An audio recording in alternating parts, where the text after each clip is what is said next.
Good day mga amigo. Ngayong araw titirahin na naman natin yung ating DIY 6 doors chicken cage. Bali yung cage na to ay pinagawa sa atin to ng kaibigan natin, yung kasama natin sa trabaho. Matagal na to, mga ilang buwan na. Hindi matapos-tapos, gawa nung day off lang natin pwedeng gawin.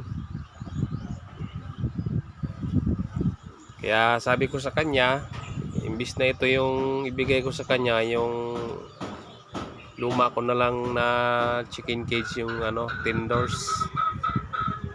So yung mga materialis natin dito migo ay 1 by 1 na tubular, tsaka 1 by 2 na tubular.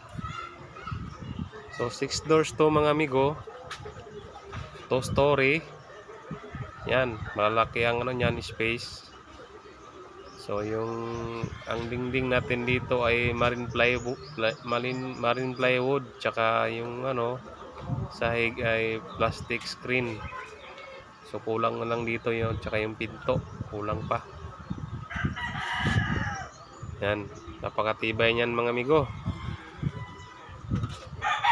So pansamantala yan muna yung nagawa natin kasi kinulang tayo sa materialis. Mahal lang ngayon, mahal lang bakal.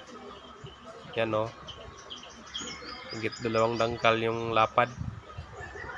3, 4, 5, 6.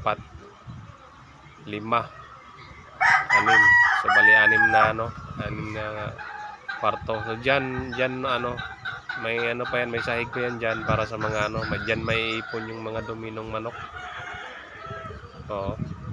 So yan na muna mga amigo.